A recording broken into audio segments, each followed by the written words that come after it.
नमस्कार, मी पंजाब डक. तर राज्यामध्ये आज म्हणजे मराठवाडा आणि विदर्भामध्ये आजच्या दिवसात पाऊस आहे आणि त्याच्यानंतर उद्याच्याला मात्र पूर्व विदर्भ, पश्चिम विदर्भ आणि मराठवाड्यामध्ये चांगलं सकाळपासून सूर्यदर्शन होणार आहे म्हणून हा अंदाज शेतकऱ्यांना लक्षात यायचा. पण आजच्या दिवस मात्र विदर्भ 6, 5, 11 जिल्हे, मराठवाड्याचे 7 जिल्हे म्हणजे आज मात्र दिवसभर पाऊस चालू राहणार आहे म्हणून हा अंदाज सर्व शेतकऱ्यांना लक्षात यायचा.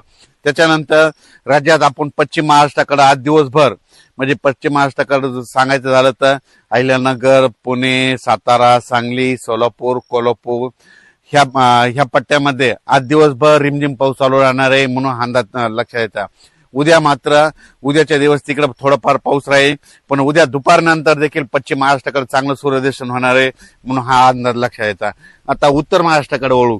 उत्तर महाराष्ट्राकडे नाशिक जिल्हा, अहिल्यानगर, त्याच्यानंतर धुळे, नंदुरबार, जळगाव, दिंडोरी, इगतपुरी, संगमनेर, अकोले ह्या पट्ट्यामध्ये मात्र आज आणि उद्याच्या दिवस मात्र मुसळधार पाऊस पडणार आहे म्हणून हा अंदाज लक्षात यायचा.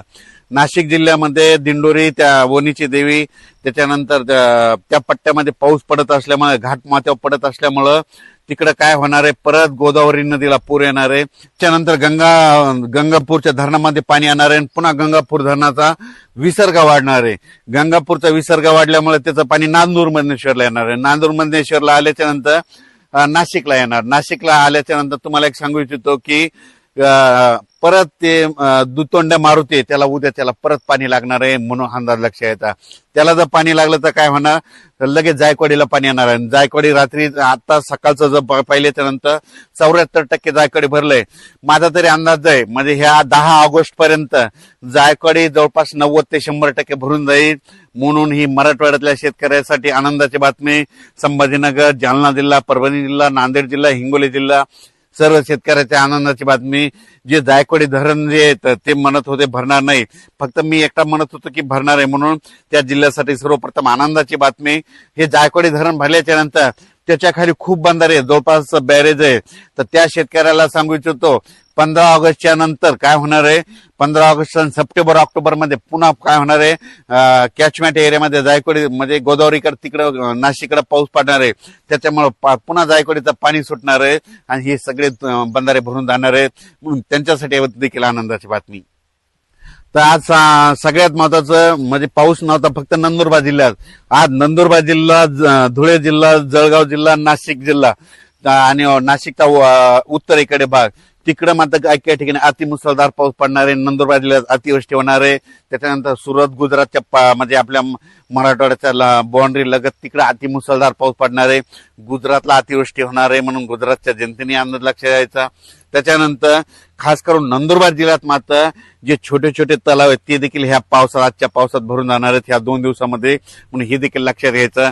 म्हणजे सांगायचं झालं तर हा पाऊस सगळीकडेच पडला म्हणजे जवळपास सगळं कव्हर केलेला आहे. पण आजच्या दिवस उद्याच्याला मात्र राज्यात ठिकठिकाणी सूर्यदर्शन होणार आहे म्हणून हा अंदाज लक्षात यायचा. विदर्भातला पाऊस आजच दुपारनंतर बराच पूर्व विदर्भातला पावसाचा जोर कमी होणार आहे. पण मराठवाड्यातला मात्र परभणी जिल्हा झालं, लातूर जिल्हा झालं, नांदेड जिल्हा झालं, हिंगोली, धाराशिव, त्याच्यानंतर जालना, संभाजीनगर आज दिवसभर पाऊस चालू राहणार आहे म्हणून हा अंदाज सर्व शेतकऱ्यांना घ्यायचा. त्याच्यानंतर 1, 2, 3 ऑगस्टच्या नंतर राज्यात चांगलं सूर्यदर्शन असणार आहे. पण हे 1, 2, 3, 4, 5 ऑगस्ट पर्यंत सूर्यदर्शन असताना आता स्थानिक वातावरण तयार होऊन सोलापूर जिल्हा, धाराशिव जिल्हा, लातूर जिल्हा, बीड जिल्हा, परभणी जिल्हा, हिंगोली जिल्हा आणि विदर्भात मात्र त्याच्यानंतर यवतमाळ, अमरावती, अकोला, बुलढाणा, त्याच्यानंतर इकडं वर्धा, नागपूर, भंडारा इकडं मात्र या 5 ऑगस्ट पर्यंत काय होईल, दुपारनंतर स्थानिक वातावरण तयार होऊन अर्ध्या घंट्याचा 1-1 तासाचा जोराचा पाऊस पडणार आहे म्हणून अंदाज त्यांनी लक्षात घ्यायचा. पण राज्यात मात्र 1 ऑगस्ट पासून चांगलं सूर्यदर्शन होणार आहे म्हणून ही सर्वप्रथम सर्व शेतकऱ्यांसाठी आनंदाची बातमी. धन्यवाद.